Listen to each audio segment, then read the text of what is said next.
Bonsoir à tous, chers amis. Nous sommes ce soir à la paracha Lech Lecha, paracha intéressante dans laquelle on va élaborer longuement sur la mitzvah de la Brit Mila, la mitzvah de la circoncision, comme on a parlé déjà tout à l'heure. Pour celui qui a suivi le cours sur la Gemara dans la paracha, on peut le revoir sur l'application eTorah, eTorah sur Google et Apple. Et ce qu'on va voir aujourd'hui ensemble, c'est essayer de comprendre un peu de manière profonde quel est le sens, quelle est la raison derrière cette mitzvah de la circoncision. À quoi ça sert cette mitzvah? Pourquoi on doit faire la mitzvah dans cette partie du corps? Pourquoi un enfant de 8 jours? Pourquoi Dieu ne cherchait pas à ce qu'on puisse s'attacher avec lui d'une différente manière? De différentes manières, particulièrement pour un enfant en bas âge. Pourquoi il devait commencer de cette manière? Pourquoi on devait commencer avec ce qu'on appelle la circoncision, qui est apparemment un acte pour montrer comme s'il y a quelque chose dans le corps humain que Dieu a fait qui n'était pas parfait. Et c'est la raison pour laquelle il nous demande de faire la circoncision, parce que si tout ce que Dieu fait est parfait, quel est le but de faire la circoncision? À quoi ça sert? On va essayer de comprendre ça ensemble ce soir. On va comprendre après avec une merveilleuse histoire qui va nous expliquer une leçon avec un merveilleux miracle qui s'est passé avec un dollar du Rabbi lié avec une circoncision. Mais tout d'abord, comme je dis, c'est un des sujets majeurs dans lequel on sait très bien que la majorité du peuple juif aujourd'hui fait la mitzvah de circoncire son enfant à l'âge de 8 jours. Mitzvah de la paracha de cette semaine, même si on ne le fait pas parce que c'est écrit dans la paracha, on le fait parce que Dieu a donné le devoir, quand on a reçu la Torah en Mont Sinaï, de circoncire nos enfants, de se circoncire à l'âge de 8 jours. C'est dans la paracha Tazria, mais néanmoins dans la paracha de cette semaine, c'est là qu'on voit la première fois que Dieu demande à Abraham de faire la circoncision à l'âge de 99 ans. Il y a des sujets dans lesquels on sait très bien que la Torah n'en parle pas. Il y a des sujets qui restent toujours, on va dire, tabous. Des sujets qu'on n'en parle pas à voix haute. Les Juifs pieux préfèrent garder ces sujets plus de manière interne, entre eux-mêmes. Ils ne vont jamais en parler en public. C'est pas quelque chose, c'est pas un dossier qu'on en parle en public ou qu'on en parle à voix haute. Mais là, c'est la paracha de cette semaine. Et une des choses que les gens évitent de parler en général, c'est tout ce qui est le corps. Le corps, c'est un domaine intime, qu'on regarde avec pudeur, qui ne regarde pas les autres. C'est très bien que la première des choses, on a vu ça, encore une fois, dans la paracha Bereshit, la première des choses que Dieu donne à l'humain, c'est des habits pour recouvrir son corps. Après, bien sûr, la faute de l'arbre de la connaissance. Donc, on sait que le corps, en général, c'est quelque chose qui fait partie des choses cachées et pas des choses dévoilées. Pas des choses dans lesquelles on parle. Alors là, ce qui dérange, c'est comment se fait-il? N'importe quelle personne intelligente devrait poser ces questions. Le cours aujourd'hui est dédié aussi pour la réfoua shlema, la bonne guérison de Sarah Batester, longue vie, bonne santé, ainsi que toutes les personnes qui ont besoin d'une longue vie, bonne santé et une bonne guérison. Ce qui laisse, on va dire, un peu perplexe et ce qui laisse mal à l'aise, ce qui dérange n'importe quelle personne qui participe à une Brit Mila, à une circoncision. Est-ce que ça doit être la première mitzvah que la Torah nous enseigne? Est-ce que ça doit être la première mitzvah qu'une personne doit faire dans la vie? Est-ce que vraiment c'est tellement important?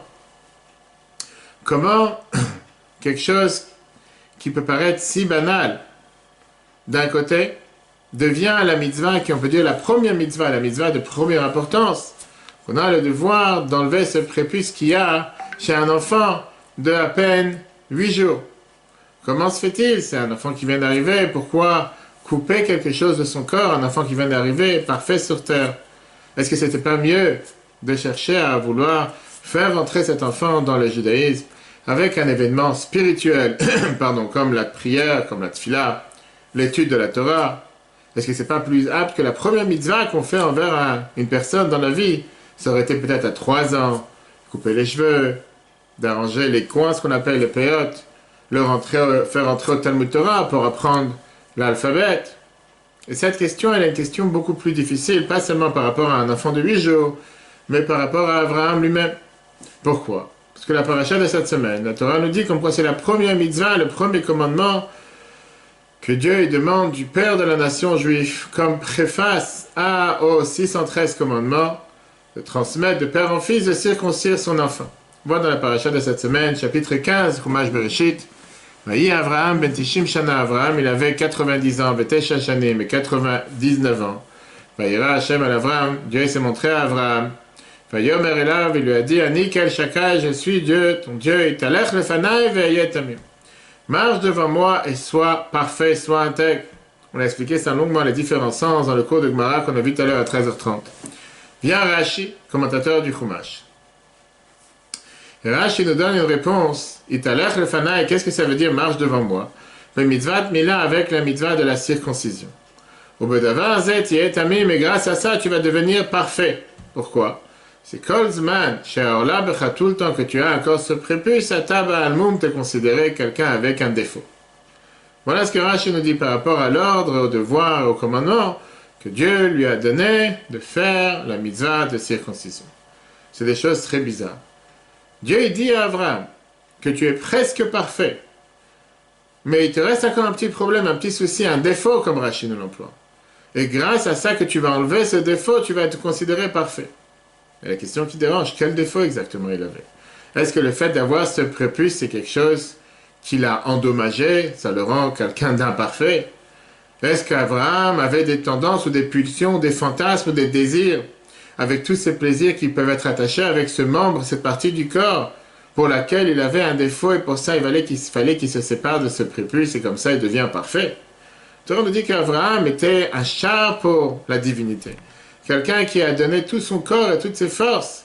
Il n'avait aucun désir matériel, aucun plaisir matériel. D'abord, à l'âge où il a reçu ce commandement, Abraham, il était âgé, il avait 99 ans.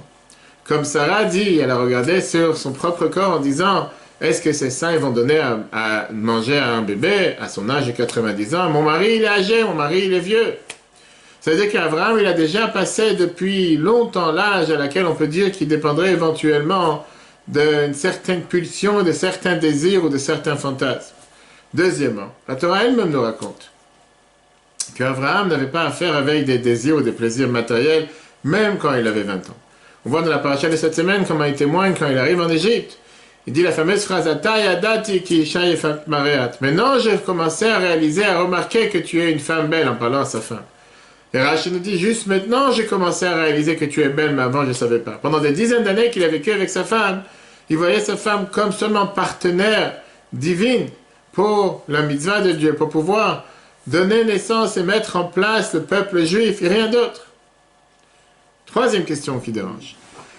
Si le but de la circoncision, c'est d'enlever ce désir en plus, ce plaisir, ou d'enlever tout ce qui est ces fantasmes ou ses désirs matériels. Pourquoi Dieu a dû attendre d'en donner ça à Abraham?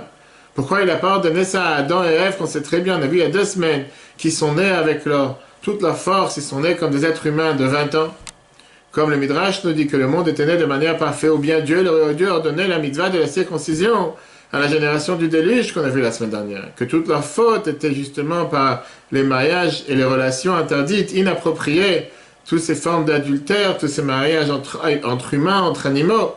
Si c'est ça qui aurait fait que cette pulsion et ces désirs s'amoindrissent ou disparaissent, Dieu aurait dû leur ordonner à eux de faire la circoncision. Quel était le but tout d'un coup d'ordonner à un être humain de 99 ans, une personne âgée d'après toutes les notions, même si on va dire qu'à l'époque les gens vivaient beaucoup plus longtemps, de faire la circoncision? Et deuxième question, comme on l'a dit tout à l'heure, deuxième point dans cette question, pourquoi voir à travers cette mitzvah, qui est la mitzvah de la circoncision, le but de tout? Comme si c'est la grande porte d'entrée dans la vie juive. L'enfant arrive sur terre, première des choses qu'on lui dit, faire la circoncision à 8 jours, comme si c'est grâce à ça que maintenant, il fait partie du club des grands, du club du peuple juif. Qu'est-ce qu'il y a si on aurait pris un autre commandement? Alors bien sûr que ces questions, c'est des questions qu'on peut voir comment Rambam, Maïmonide et le Kuzar, ils nous répondent. Et eux, ils donnent une réponse très simple. On a élaboré ça tout à l'heure dans le cours de Gemara, du Talmud, qu'on peut revoir sur l'application E-Torah, E-Torah-H. Et la Gemara nous dit la phrase suivante. La Gemara nous dit que, pardon, d'abord Rambam, Maïmonide, dans Moreh Nevuchim, dans le Guide des Égarés, volume 3, chapitre 49, Là-bas, c'est écrit que une des raisons de la circoncision, c'est quoi? C'est pour pouvoir diminuer cette envie, pour pouvoir justement diminuer, affaiblir ce membre, pour qu'une personne puisse se retenir au maximum et diminuer toute cette passion et diminuer toute cette envie que quelqu'un pourrait avoir à travers ce membre. Le Kuzari il vient et nous donne une autre réponse, et il nous dit que ça c'est un signe divin que Dieu nous a ordonné de le mettre dans ce membre qui vient refléter tout le plaisir et désir qui est très fort chez l'humain, pour pouvoir se surmonter ses plaisirs, surmonter ses désirs et ne pas l'utiliser seulement comme c'est apte à la nature. Donc ça c'est d'après Maïmonide et d'après le Kuzari. Mais la question c'est une question qui est beaucoup plus profonde. Parce que aussi, autant les questions qu'on vient de mentionner sont des questions difficiles qu'on va essayer de répondre ce soir, mais il y a une question qui a dérangé tous les grands décisionnaires du peuple juif depuis des milliers d'années. Qu'est-ce que ça veut dire réparer quelque chose dans notre corps? Alors qu'on sait que toutes les mitzvot que nous faisons, ils sont faits à travers le corps. Ils sont faits par le mérite du corps. Le corps est, on va dire, la boîte à outils avec laquelle nous faisons toutes les mitzvot, tous les commandements avec lesquels on s'attache avec Dieu. Vient la circoncision. Et là, elle vient te demander de faire un changement dans le corps, de changer le corps. Et la question, elle est énorme. Si le corps a été créé par Dieu, on parle ici de quelque chose que Dieu lui-même a créé, qui a été créé dans les mains de Dieu, que Dieu, il a rassemblé de la terre, du parterre de ce qu'il y avait sur la terre, et il a insoufflé à l'intérieur un souffle divin, comme la fameuse réponse qui a été donnée par cette personne qui avait l'air abominable à Rabbi Shimon ben Elazar dans la Gemara en lui disant Lech leuman shebra'an, il va voir l'ouvrier qui m'a créé quand il lui a dit que tu as l'air très moche.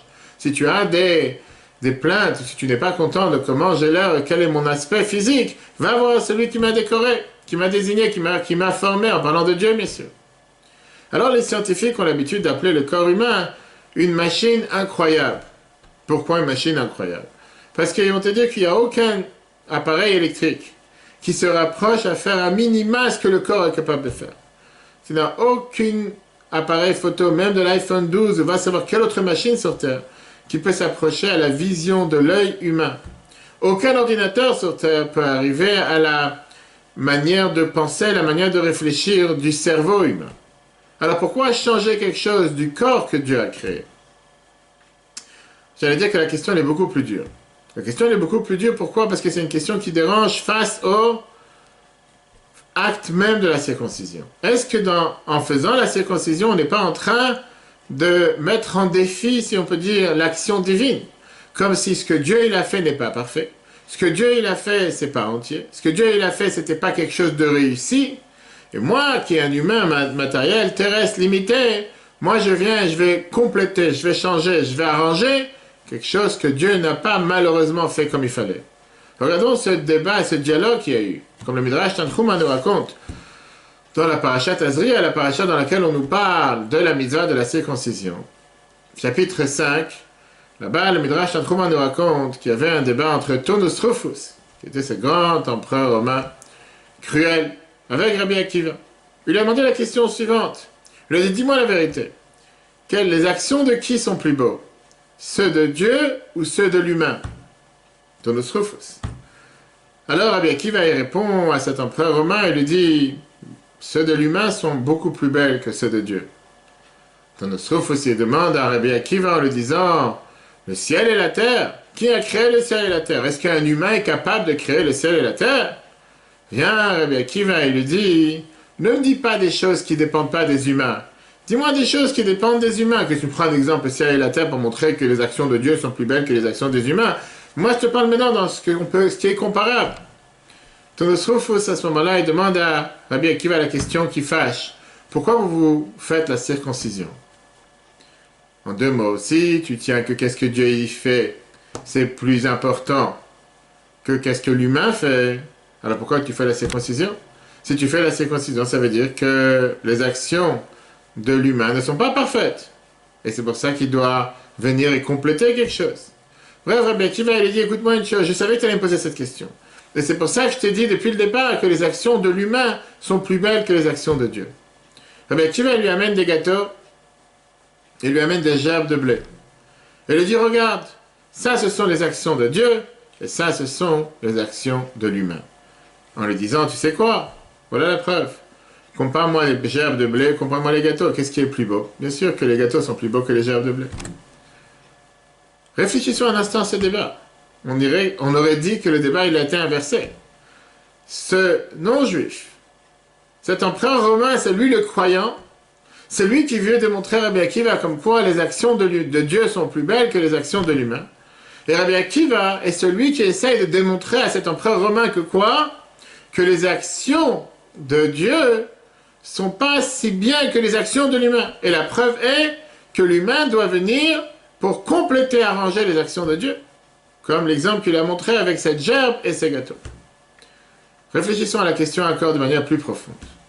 Les commentateurs ils débattent sur l'idée même de ce qu'est le prépuce.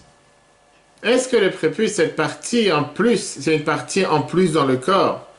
Et l'idée de la circoncision, c'est d'enlever cette partie qui est en plus, comme le cordon ombilical qu'on n'en a pas besoin après la naissance, ou bien non, c'est une partie intégrale du corps, et le but de la circoncision, c'est juste pour affaiblir, pour, si on peut dire, faire un défaut ou laisser une marque dans cette partie du corps pour pouvoir faire en sorte qu'une personne ne va pas faire quoi que ce soit qui pourrait éventuellement faire en sorte d'être avec une pulsion ou avec un désir ou avec un plaisir qui n'est pas exactement ce qu'il devrait faire.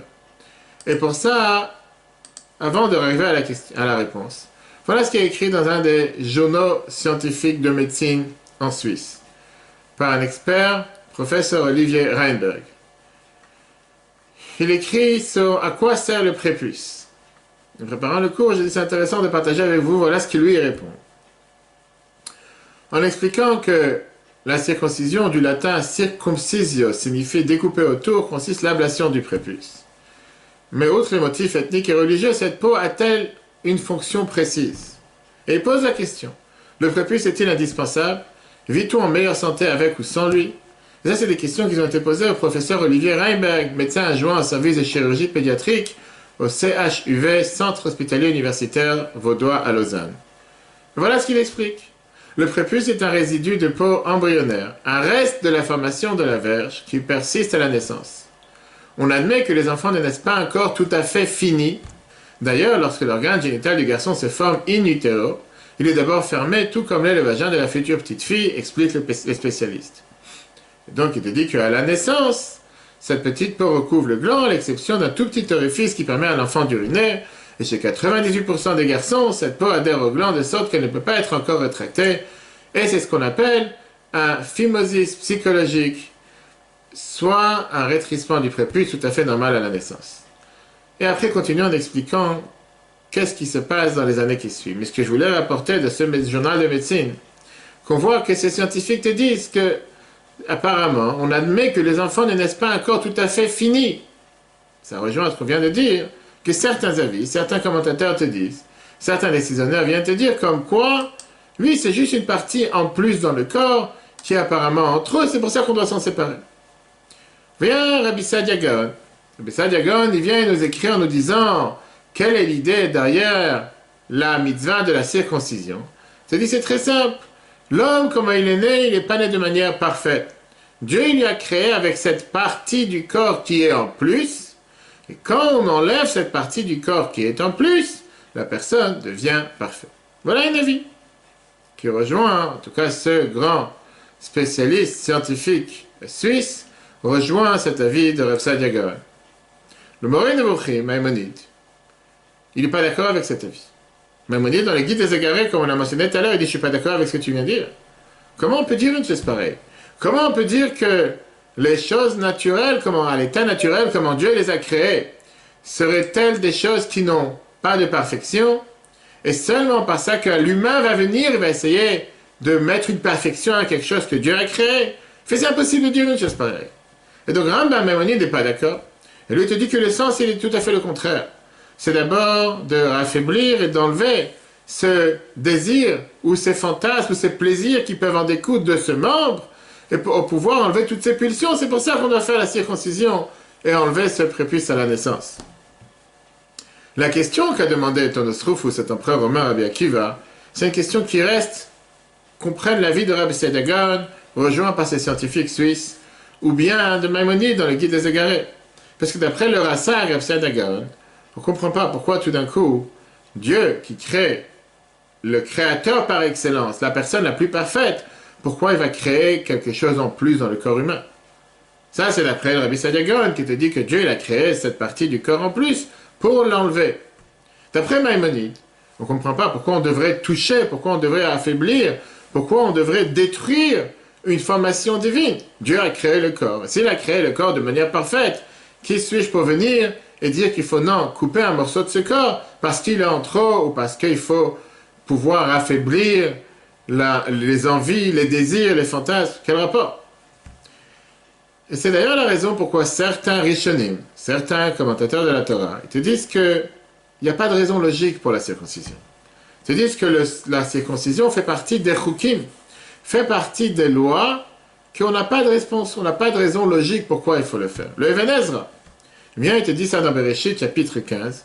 Qu'est-ce que ça veut dire quand Dieu il dit à Abraham dans la paracha de cette semaine, et talech lefanai ve'yetamim, marche devant moi avec les mitzvahs de la circoncision, et sois parfait ou sois intègre, comme on a vu tout à l'heure.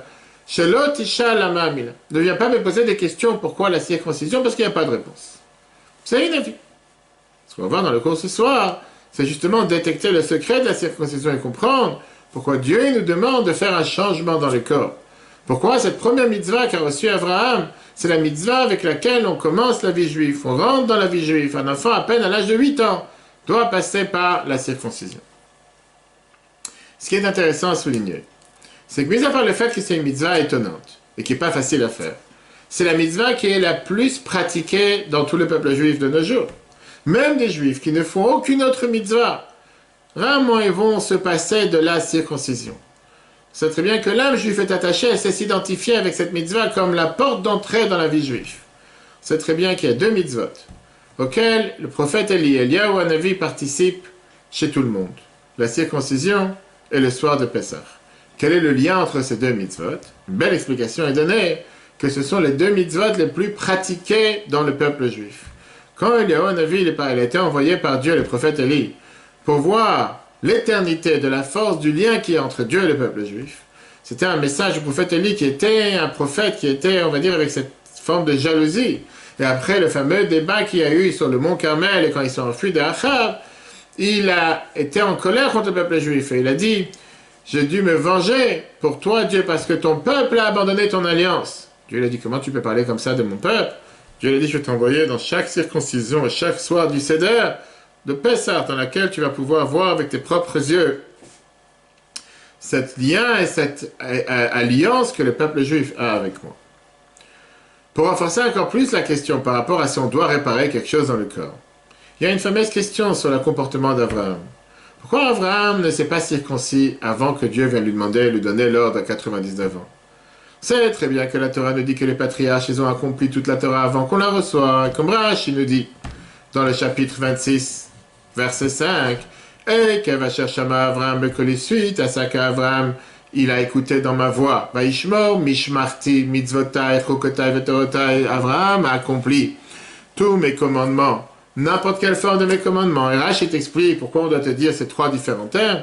Mishmarti veut dire qu'il a même gardé les commandements qui viennent nous éloigner des interdictions de la Torah. Chokotai, c'est les choses que les nations du monde et le mauvais penchant disent qu'il n'y a pas de raison de le faire, comme ne pas manger du porc, ou bien ne pas mettre un habit de chatnez, où c'est mélanger le lin et la laine. Torota, il veut dire qu'il a même accompli la Torah orale. On sait que les patriarches, ils ont accompli toute la Torah, même avant qu'on la reçoive. Et il y a plusieurs preuves à ça. On voit encore une fois dans la paracha dans 2 semaines. Comme quoi, quand Abraham, il a accueilli les anges, c'est lui, les 3 anges qui sont venus le voir. La Torah nous dit qu'il leur a donné d'abord du beurre avant du taureau, de la viande. Parce que pour qu'ils puissent manger d'abord du lait avant la viande, et pas besoin d'attendre 6 heures de décalage. Ou Omed Alehem, la Torah nous dit que pourquoi il était présent, c'était pas juste un chef, un master chef ou un serveur, c'était pour s'assurer qu'ils vont manger en ordre, d'abord le lait, après la viande. On dit comme quoi Yitzhak, par exemple, il a fait prévenir Esav, son fils, de ne pas lui amener de la viande qu'il va trouver dans la rue, en 2 mots de la viande, un cadavre, quelque chose qui n'a pas été fait la shrita égorgée comme la Torah le demande, mais de faire la shrita comme la Torah le demande. Et de là, on voit que Yitzhak demandait de faire attention sur les lois de la shrita, malgré qu'on ne l'avait pas encore reçu au Mont Sinaï. Donc si on sait que les patriarches ont fait les mitzvot avant même de recevoir la Torah, comment se fait-il qu'Abraham n'a pas mis en place, n'a pas respecté cette mitzvah, qui est une mitzvah claire dans la Torah, jusqu'à ce que Dieu lui donne l'ordre officiel de le faire à l'âge de 99 ans? Il y a sur ça beaucoup de réponses. Une de ces réponses, c'est que pour faire cette alliance, Brit Mila, faire cette alliance avec Dieu, il faut deux partenaires. Abraham ne peut pas faire cette alliance tout seul, il avait besoin d'attendre que Dieu lui donne l'ordre de pouvoir rentrer en alliance avec lui. Une autre explication, que tous les commandements qu'Abraham a fait, c'est des commandements qu'il les a faits sans avoir reçu le devoir de le faire. Et après ça, si Dieu lui donnerait le devoir de le faire, il va commencer à le faire une fois qu'il a eu l'ordre de le faire, ce qui n'est pas la même chose que quelqu'un qui fait quelque chose en ayant reçu l'ordre de le faire et quelqu'un qui fait quelque chose sans avoir reçu l'ordre de le faire. Mais la circoncision, tu ne peux pas la faire une deuxième fois, tu peux la faire qu'une seule fois. Si jamais Abraham il aurait fait la circoncision tout seul, avant même d'avoir reçu l'ordre de la faire, il n'aurait jamais pu après refaire cette mitzvah une fois avoir reçu l'ordre de Dieu. Donc pas mal d'autres réponses sur ce sujet. Mais la réponse la plus simple qui nous concerne dans le cours de ce soir, c'est qu'on ne peut pas poser la question pourquoi Abraham ne s'est pas circoncis tout seul, de sa propre initiative, sans recevoir l'ordre de Dieu, parce que c'est 100% interdit. On sait que les enfants de Noach, dans les lois noachites qu'on a vues la semaine dernière, on a eu l'ordre de faire attention à son corps et de ne pas verser une goutte de sang. On a vu ça dans la semaine dernière, dans le long cours jeudi qu'on peut revoir sur l'application eTorah, eTorah sur Google et Apple. On a parlé longuement sur les 7 lois de Noach, dans laquelle la Torah interdisait à l'humain de verser une goutte de sang de l'humain. Comment Abraham, de sa propre initiative, pouvait se faire une blessure ou se faire couler du sang? Seulement une fois que Dieu lui a donné l'ordre. À ce moment-là, il peut faire parce qu'il respecte un ordre que Dieu lui a demandé. Mais sans ça, avec quel droit il a le droit de se circoncire? Ça, c'est ce que la Bible nous explique dans le Likutei Sichot, volume 5, page 146. Sur le verset, Rashi vient te dire qu'on n'a pas le droit de verser son propre sang. C'est pour ça qu'Abraham avait l'interdiction de ne pas se circoncire, avant que Dieu vienne et lui donne l'ordre de le faire. Parce que c'est comme s'il versait son propre sang, il allait arriver à une maladie et à un danger. Alors qu'une fois qu'il a reçu l'ordre de le faire, automatiquement c'est déjà différent. Cette réponse même, c'est une réponse qui intensifie notre question, avec laquelle on a commencé. Pourquoi la première mitzvah que Dieu demande, et la première mitzvah qu'un enfant juif fait, c'est de faire un changement dans son corps? Pourquoi ça n'a pas pu être une autre mitzvah? On va voir, chers amis, ce soir ensemble, deux explications profondes, solides, de base. La première, une explication convaincante, une explication simple, qui est déjà amenée dans Maïmonide, et qui est amenée aussi dans le Sefer HaChinuch. Et la deuxième, on va voir comment dans la mitzvah de la circoncision, on voit ici une approche qui est une approche générale par rapport à toutes les mitzvot. Mais commençons d'abord avec deux histoires. Dans n'importe quelle circoncision où participait le rabbi de Bladjov, Rabbi Israël Shapira, qui habitait après Bord, qui a raconté cette fameuse histoire. Lui, il était dans les camps de concentration Janowska en Pologne. C'était des camps, malheureusement, qui avaient réuni des Juifs de différentes villes de Pologne avant de les envoyer dans les camps de la mort. Au Shana Rabbah, un jour, il y avait une annonce dans le camp qu'on va rassembler tous les enfants pour les envoyer au camp de la mort. Tout d'un coup, une femme s'est rapprochée de lui en lui demandant « Est-ce que tu n'as pas un couteau dans les mains ?» Lui, il était sûr qu'elle veut se suicider. Donc il lui a dit à voix basse « Tu n'as pas le droit de te suicider, on n'a pas le droit de faire une chose pareille. » Il y avait juste à côté un commandant SS, un nazi, que Dieu efface leur nom. Et ça lui a trouvé, grâce à ses yeux, il était plein de joie. Finalement, il y a cette femme qui veut se tuer. Tiens, j'ai un couteau à lui prêter. Il sort son couteau, il lui donne. Elle s'abaisse par terre. Il y avait là-bas comme un sac de torchons. À l'intérieur, il y avait un bébé de quelques jours. Et en un instant, elle a circoncis son fils. Après, elle a levé les mains vers le ciel en disant « Ribono shel olam, maître du monde, tu m'as donné un enfant et je te le rends en tant que juif parfait. » Ça, c'est une histoire. Deuxième histoire qui est racontée avec Sam et Léa Axe. Sam et Léa Axe, c'est un jeune couple qui vivait en Pologne en 1910. Tout le monde à l'époque parlait sur la terre des rêves, l'Amérique, le rêve américain, où l'or pousse sur les arbres. Et ils ont décidé d'essayer d'immigrer en Amérique et d'aller en Virginie, l'État de la Virginie. Quand leur fils aîné, Ephraim Fisher, ils ont acheté une carte, un billet pour un bateau pour aller de l'autre côté de l'océan. Et le 10 avril, c'était le jour le plus heureux de leur vie, où ils ont traversé le port de Southampton en Angleterre. et sont montés sur le fameux bateau géant, le Titanic. Le bateau qui était considéré le bateau le plus sécurisé au monde, où rien ne peut lui arriver. Ils ont reçu une chambre dans le 3e sous-sol, avec beaucoup d'autres immigrants, alors que les riches étaient dans les étages du dessus. 4 jours après qu'ils ont commencé à voyager, dans la nuit entre le 14 et le 15 avril, avant minuit, le fameux Titanic s'est heurté avec un glaçon géant de 300 mètres dans l'eau, que la tête de ce glaçon était juste à 30 mètres au-dessus de l'étage le plus haut du Titanic. Malheureusement, ce bloc de glaçon a fondu le métal sur une longueur de 250 mètres. Le bateau, le Titanic, il allait presque se noyer en 2 heures. Tout le monde a commencé à crier, mais apparemment, il y avait on va dire, une des plus grandes erreurs qui avait été mise à faire à l'époque à l'évidence, c'est qu'il n'y avait pas assez de bateaux de bouées de sauvetage seulement pour la moitié des voyageurs. Et donc, les différents agents et les capitaines du bateau ont proclamé les femmes et les enfants d'abord. Et ils ont reculé, ils ont poussé les hommes à l'arrière. Un des hommes qui est devenu totalement en panique, il a attrapé un enfant, le bébé, de la main de Léa, et il a crié « Tu penses vraiment que ça sera les femmes et les enfants d'abord ?» Et il a pris le bébé et il a éjecté du bateau dans la mer. Léa, elle est devenue totalement perdue. Elle a crié, elle a demandé « Où il est mon bébé? Où il est mon enfant ?» Mais il n'y a pas le choix, il n'y a pas le temps. Et déjà, l'équipage du bateau l'a poussé vers un des bateaux de sauvetage. Après quelques heures, le bateau Carpathia est arrivé pour prendre les rescapés. 705 personnes ont été sauvées, alors que plus de 1500, malheureusement, ont péri dans cet accident, dans cette tragédie. 2 jours plus tard, Léa, elle va sur le bateau du Carpathia, elle est sur le bord du bateau. Elle voit une femme avec un bébé qu'elle connaît. Elle voit c'est son propre bébé, Ephraim Fisher. Elle commence à crier « Mon bébé, elle essaie de lui enlever ce bébé. » Mais la femme qui est habillée avec une robe noire, avec une croix autour de son cou, elle dit « De quoi tu parles? Quel rapport tu as avec ce bébé? Ce bébé m'est tombé dans les mains du ciel pour pouvoir l'élever. » Alors, les voyageurs ont commencé à se mélanger. Voici que le capitaine a invité les 2 femmes dans son bureau. Et tout d'un coup, Léa, elle a dit « Moi, je peux prouver que ce bébé est le mien. Regarde, il est circoncis. » Face à cette preuve, les arguments de cette autre femme catholique n'avaient pas une grande place, ils ne pouvaient plus tenir.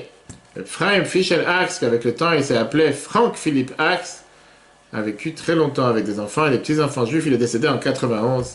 Sa mère, Léa, elle a eu encore une fille en Amérique et pour remercier, pour être reconnaissant au bateau Carpathia, elle a appelé sa fille Sarah Carpathia. Mais malheureusement, dans l'hôpital, ils se sont troublés et l'ont appelée Sarah Titanic Axe. Ça, c'est une deuxième histoire. Pour répondre à la question qu'on a demandée tout à l'heure, l'idée majeure, l'idée numéro 1 derrière la circoncision se trouve déjà dans la bracha, la bénédiction qu'on a l'habitude de dire après une circoncision. Asher kidesh yedin mi beten v'tzetzav chatam be'od brit kodesh. Que Dieu a demandé de signer avec un signe, avec un symbole, cette alliance dans notre corps. La brit mila, la circoncision, c'est tout d'abord une marque de fabrique, un tampon. C'est comme si on est en train de mettre un tampon dans le corps pour notre identité unique. C'est oui une proclamation qui nous sommes, à qui nous appartenons et quel est le but dans notre vie. Et c'est un tampon, on va dire, c'est une marque de fabrique d'une manière telle qu'elle est irréversible. C'est pas juste une marque que tu mets avec un tampon de l'encre sur du papier que tu peux effacer. Ça vient justement proclamer qu'on ne sera jamais comme tout le monde. Qu'on aura toujours cette marque de fabrique, cette identité unique avec laquelle on a ce devoir et cette responsabilité unique. Et c'est pour ça qu'on le fait spécialement dans le corps. Parce qu'il n'y a pas un plus grand ego que le propre corps. Et il n'y a pas que marque de fabrique plus fixe et plus sereine et plus sûre qu'une marque qui est faite dans le corps lui-même. Avec ça, le Sefer HaChinuch nous explique, c'est la raison pourquoi cette marque de fabrique, elle est gravée justement dans cet endroit, l'endroit de la circoncision, puisque c'est considéré l'endroit le plus important du corps, qui donne la volonté de vivre et de continuer la vie, de procréer, par ça que ça donne naissance à d'autres descendants. Seulement à travers cet endroit, et pas à travers un autre endroit. Le fait d'avoir cette marque de fabrique dans cet endroit, c'est pour se rappeler qu'on ne sera jamais perdu. On ne va jamais pouvoir se perdre parmi tous ces peuples. On ne va jamais pouvoir se perdre parmi la masse, puisque le patron pourra toujours venir et nous ramener à la maison. Voilà comment le Sefer HaChinuch, il écrit dans la mitzvah numéro 2. Dieu, il a voulu fixer dans le peuple qu'il a séparé, qui soit appelé sur son nom, parlant du peuple juif, un symbole, un signe fixe dans leur corps, pour les différencier des autres nations dans leur forme de leur corps, comme ils sont différenciés avec leur âme, qui ne sont pas les mêmes. Et il a fixé ça particulièrement dans cette partie du corps, puisque c'est la partie qui donne la vie et qui est responsable de la procréation. Ça, c'est une explication. Là, on va passer à tout à fait un autre aspect et une autre réponse, beaucoup plus élevée par rapport à quel est le sens de la mitzvah de la circoncision. Une des explications majeures qui est traitée souvent dans tous les différents livres de la Chassidut, de la mystique juive, Chabad, Rabbi ramène ça dans le Sefer HaMamarim, le 4, volume 3, page 119. C'est écrit dans le Midrash qu'Adam Arishon, premier homme, il a dit « Moi, je suis valable, moi, j'ai la qualité, moi, je vaux d'être appelé Adam. » Pourquoi Dieu m'a appelé Adam? Mishum shenivreti min Adama, parce que j'ai été créé de la terre. C'est expliqué dans la Chassidut que pourquoi Adam a été appelé Adam. Adam, c'est sur le nom de la matière de laquelle il a été créé, puisque son corps est venu mina Adama, de la terre, pas par rapport à la forme. En deux mots, l'aneshama, l'âme qu'il avait à l'intérieur de lui. Il a compris que le fait que son corps est né du minéral, de la terre, il y a une qualité supérieure par rapport à son âme, puisqu'on sait très bien ce concept que plus quelque chose est très haut, plus ça descend très bas. L'approche profonde veut que nous puissions dévoiler la plus grosse partie de la matière. Regardez comment les choses qui sont parfois les plus grossières, les choses qui sont les plus terrestres, et les élever au niveau le plus élevé. Regardons un instant quel est notre rapport avec notre corps. Qu'est-ce qu'on voit quand on regarde en dessous les habits? On voit un corps matériel qui peut paraître un morceau de chair grossier, sec, ou parfois peut-être une chair qui est plein d'envie, plein de désir, plein de plaisir, chacun en fonction de son corps. Mais si on fait attention à quelque chose, on va voir que justement, cette matière matérielle, et particulièrement quand on parle de ce sperme matériel, qui inclut à l'intérieur de lui l'âme la plus élevée qu'il y a sur Terre. Le seul moyen qu'un père peut se doubler, peut donner une procréation, faire passer ses qualités internes à ses descendants, c'est à travers ce sperme qui parfois est grossier. Une matière épaisse, une matière grossière, qui est cette boîte de trésors qui a à l'intérieur toute cette continuité génétique. Il y a un adage chassidique qui vient nous donner avec un tel paradoxe. Alors que tout ce qui est le cerveau, la connaissance, la parole, qui sont des forces spirituelles très élevées, eux ne peuvent pas transmettre l'ADN à une autre personne. De la même manière qu'un parent va essayer de transmettre à son fils sa sagesse par la parole, la réussite va être peut-être en partie réussie, 3/4, mais ne pourra pas faire en sorte que l'enfant puisse comprendre plus que qu'est-ce que ses propres forces sont capables de comprendre. Alors que ce sperme matériel qui est épais, qui est grossier, terrestre, c'est ce qui peut donner la vie à un nouvel humain. Pas seulement la vie à un nouvel humain, la nouvelle ADN, transmettre l'essence même de la personne en créant une nouvelle personne. Ça comporte à l'intérieur de cette matière qui est et grossier, et matériel, et terrestre, l'essence même de l'âme. Pas seulement le cerveau, pas seulement la connaissance, mais l'essence de la personne. Et ça rejoint ce qu'on a dit tout à l'heure, ce qui expliquait longuement dans la Chassidut, que les choses les plus élevées descendent dans les niveaux les plus bas. Et parfois, une matière grossière qui peut avoir l'air totalement déconnectée, comporte à l'intérieur d'elle des étincelles spirituelles élevées, et automatiquement, grâce à ça, ça devient un récipient pour pouvoir transmettre cette essence divine, merveilleusement expliquée par le Rabbi Rachab, le 5e Rabbi de Chabad, dans ce long discours de l'année Tarnat, qui est 1899. Maintenant, on va comprendre quel est le sens derrière la circoncision. Puisque la circoncision, elle est faite pour sanctifier la matière, cet acte de vouloir faire la circoncision, ça vient proclamer que la chair, elle est aussi divine. Le corps lui-même, il a aussi des étincelles divines, et ça fait partie du monde de Dieu. En deux mots, ça vient pas seulement proclamer ça à nos yeux, mais ça vient faire un changement dans la matière, dans la chair elle-même. Cette mitzvah vient purifier, vient élever, vient raffiner cet endroit et vient faire éclairer dans cet endroit une sainteté qui est sans commune mesure avec n'importe quel autre acte ou n'importe quel autre mitzvah qu'on peut faire. C'est-à-dire comme Rabbi a expliqué ça une fois à un sculpteur international qui était Jacques Lifshitz, sculpteur mondial. C'est Jacques Lifshitz qui avait l'habitude de sculpter des pierres, faire des formes d'idoles. Rabbi il a comparé le but des mitzvot au travail d'un sculpteur, en lui disant qu'un artiste qui sculpte dans la pierre, il donne une vie à la matière. Il met de l'âme dans une pierre immobile. Et ainsi, la même chose, un acte de mitzvah change la matière, parce que ça relie l'esprit et le corps et sanctifie les choses qui sont les plus grossières. Alors malgré que nous sommes beaucoup plus petits, parfois nous sommes limités, et parfois nous n'avons pas cette capacité de pouvoir voir comment on a fait rentrer une sainteté dans quelque chose qui paraît grossier, qui paraît limité. Regardons, de la même manière qu'on n'est pas capable de voir des rayons X, ou bien les ondes Wi-Fi, on ne peut pas les détecter avec nos propres yeux, mais parfois une machine particulière, elle est capable de pouvoir les intercepter et les détecter. Regardez cet exemple avec quelqu'un qui est capable de ressentir ces ondes divines, ondes spirituelles, dans les années 30, avant la guerre. Le rabbi Aaron de Belz est venu visiter la ville de Berlin.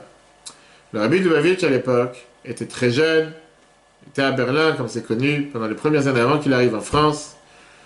Et donc on a entendu que le rabbi de Belz était là, le rabbi voulait le rencontrer. Mais néanmoins, à l'époque, il vivait encore caché de manière, on va dire, non dévoilée. Les gens ne savaient pas qui était le rabbi, mis à part le fait qu'il était le genre du rabbi précédent, le 6e rabbi de Chabad. Donc il a fait aussi la queue pour pouvoir lui serrer la main. Le rabbi de Belz, il avait ses mains dans une serviette et il servait la main, il serrait la main aux gens à travers une serviette, un gant. Quand le rabbi, qui était jeune à l'époque, est passé devant lui, le rabbi de Belz, il a enlevé le gant, il a enlevé la serviette et il a serré la main avec chaleur au rabbi. Après, les gens lui ont demandé qui est ce jeune homme, pourquoi lui qui a fait une différence. Il a dit c'est le gendre du rabbi de Lubavitch. En disant, pardon, le rabbi de Belz a demandé aux gens autour qui est cette personne, je voudrais savoir c'est quoi sa spécialité. Ils ont dit c'est le gendre du rabbi de Lubavitch. Et le rabbi de Belz, il a dit j'ai ressenti une main chaleureuse. Parfois, certains corps ont cet aspect divin qui peut être ressenti à travers le corps. Et ça explique pourquoi plus tard, on va voir comment dans 2 semaines, Abraham, il envoie Eliezer pour amener une femme pour son fils Yitzhak. Et il lui fait jurer, amène-moi une femme de là-bas, j'ai pas envie que tu maries mon fils avec une fille de cet endroit de la terre de Canaan. Et Abraham, il fait quelque chose de bizarre. Il demande à Eliezer de mettre sa main à l'endroit de la circoncision comme pour tenir cet objet et jurer.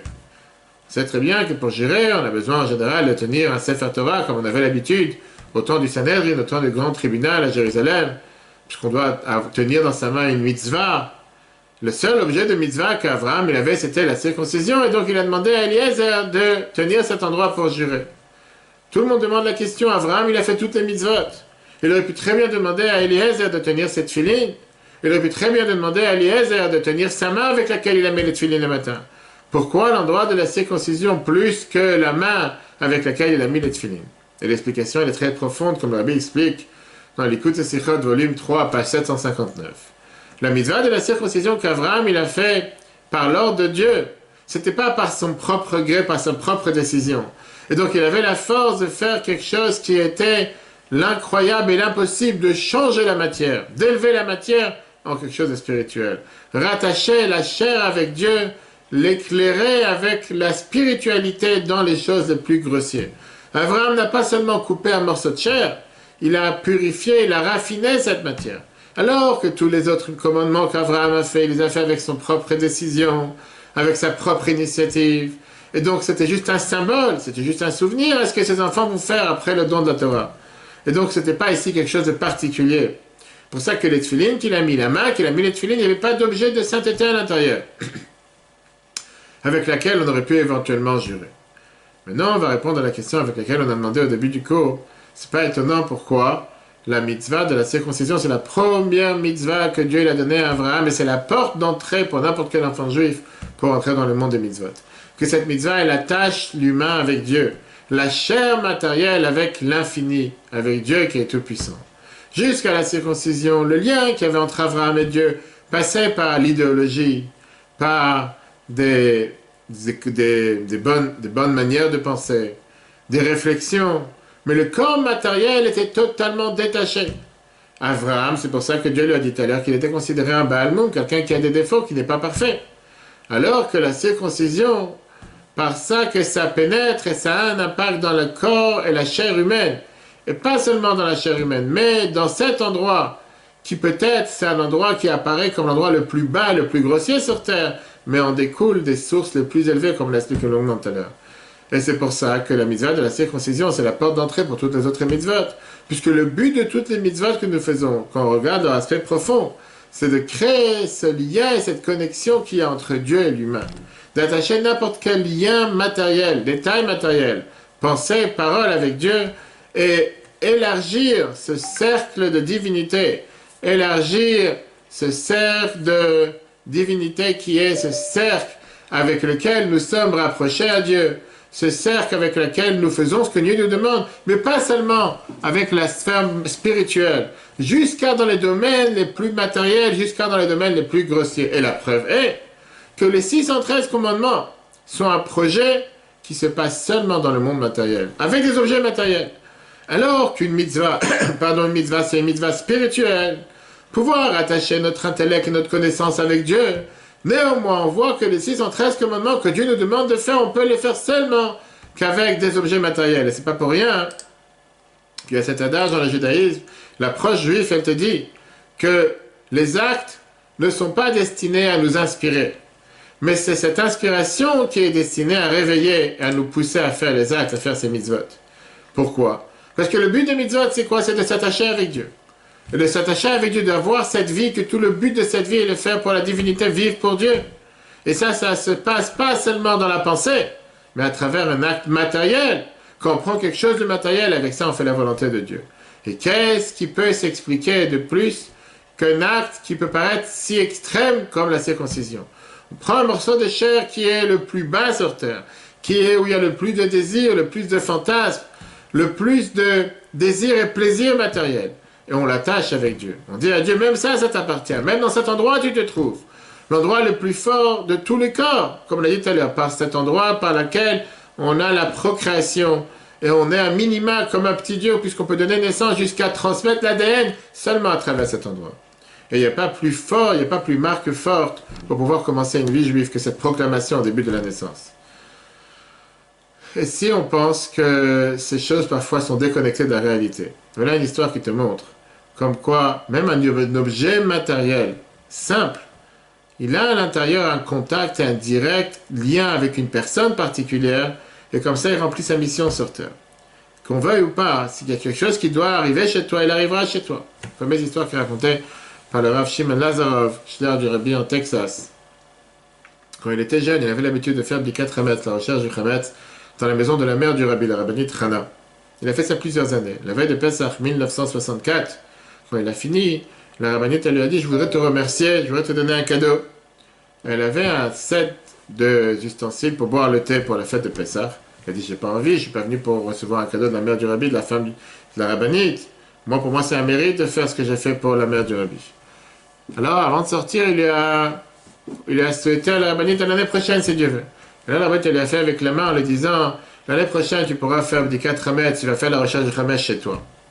Jusqu'à l'année prochaine, Pesach 1965, deux choses se sont passées. La rabbinite est décédée le 6 Tishri 1964, et lui s'est marié. Mais c'est pas fini l'histoire, parce qu'après le décès de la rabbinite, on a fait un tirage au sort parmi les femmes Chabad dans le quartier de Brooklyn sur des objets qui lui appartenaient.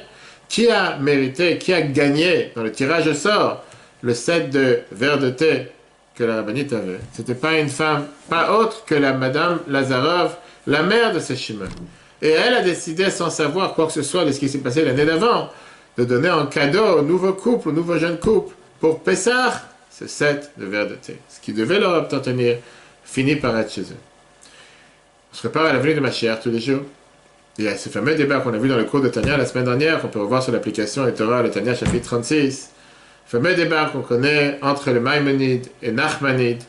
Est-ce que le but final de tout le monde, c'est d'arriver à un monde où il n'y a que des âmes sans corps?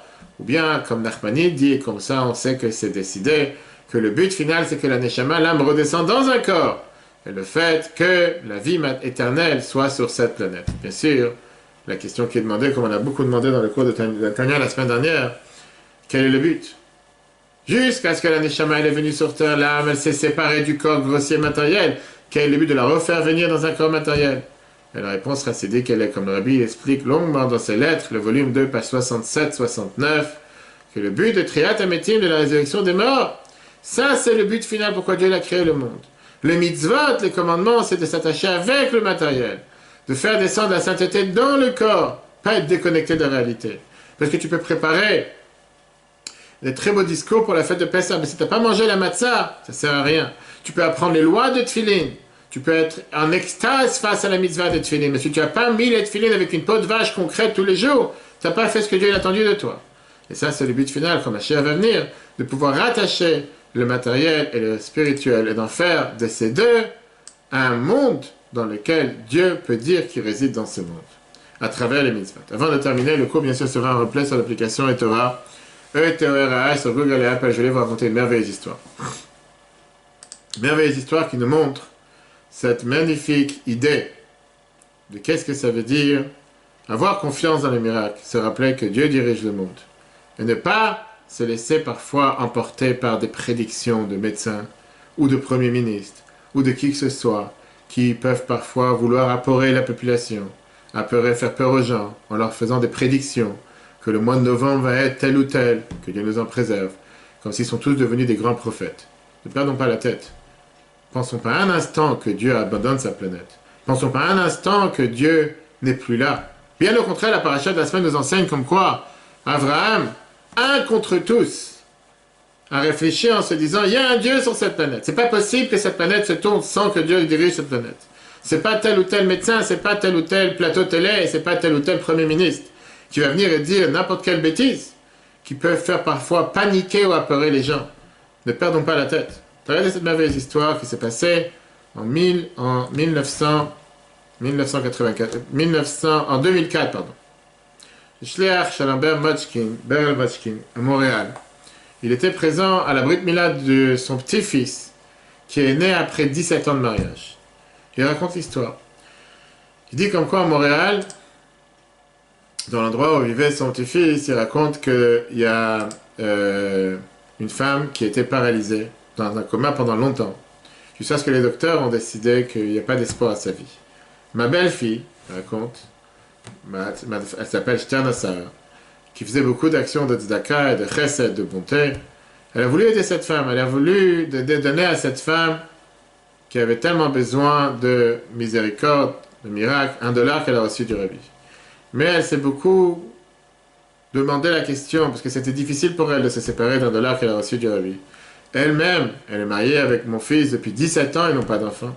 Un jour, elle a décidé que malgré que c'est difficile pour elle de se séparer de ce $, elle a dit, je vais faire ça pour le mérite de cette femme qui a besoin de grands miracles. Elle est partie à l'hôpital, elle a donné ce $, dans du rabbi, elle a mis sous le coussin de cette femme. C'était exactement il y a 1 an, écoutez bien les dates, mardi 6 Iyar 2004. Le lendemain matin, le 7 Iyar, cette femme qui était dans le coma depuis longtemps se réveille. Les gens autour d'elle, l'équipe médicale, n'arrivent pas à croire. Et la première des choses qu'ils demandent, où est l'argent, cette femme?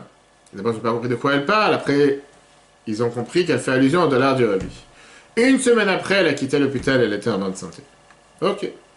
Ça c'est le début de l'histoire. Ma belle-fille, Shterna Sarah, elle a écrit au rabbi un remerciement sur le mérite qu'elle a été un envoyé. Je rappelle qu'en 2004, Rabbi avait déjà quitté ce monde 10 ans plus tôt.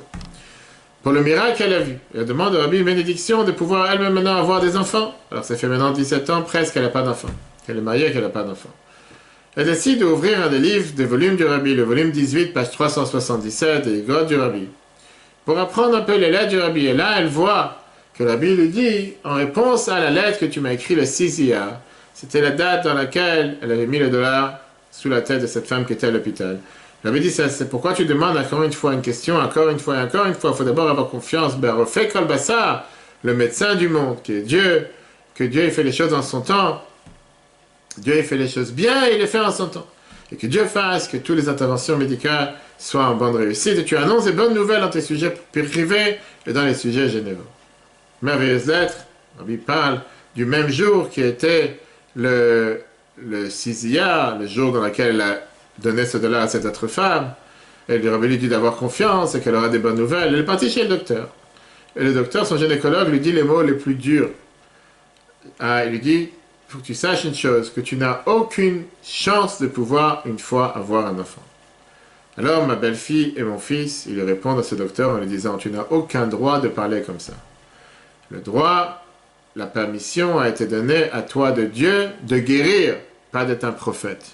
Comme malheureusement beaucoup de médecins dans nos jours, inclus en France, se prennent pour des grands prophètes, mais ils oublient que leur rôle, c'est pas de parler sur les plateaux télé à longueur de journée, ni de prophétiser ce qui va se passer dans la nation tel ou tel jour. Elle a écrit encore une fois au Rabbi. Et là, elle a reçu une autre réponse qu'elle a vue dans les lettres du Rabbi, le volume 10, page 88. Rabbi commence cette lettre en disant « J'ai reçu des bonnes nouvelles de la circoncision de votre fils ». Et il termine en disant que tout le sujet de la grossesse et de la naissance est tout à fait le contraire de ce qu'ils disent. Hein, compris. Pour couper l'histoire courte, quelques mois après, elle est tombée enceinte, après 17 ans qu'elle n'a pas eu d'enfant depuis le mariage. La grossesse n'était pas forcément facile, elle avait besoin de beaucoup d'aide de Dieu, beaucoup de miséricorde, jusqu'à ce que le docteur lui a dit, quand elle a accouché, que « The Rebbe was with me in the room ». Le rabbi était avec moi dans la chambre. Et l'accouchement s'est bien passé. Aujourd'hui, on vient de faire la circoncision de cet enfant. Et quelle est la date? Le 6 Iyar 2005. Un an, jour pour jour, après la date qu'elle avait donné le dollar à cette femme, le 6 Iyar 2004. Bien sûr, le nom qu'ils ont donné à cet enfant, c'est Menachem Mendel. Il y avait plus de 500 personnes dans la circoncision qui ont écouté ce merveilleux miracle. Que Dieu fasse qu'on puisse continuer à mériter de voir les miracles tous les jours. Pas perdre la foi, la émouna. Le cours sera en replay sur l'application eTorah. Si Dieu veut, demain, à 14 h, on aura la suite du cours des lois de Shabbat, la nouvelle série qu'on a commencé la semaine dernière.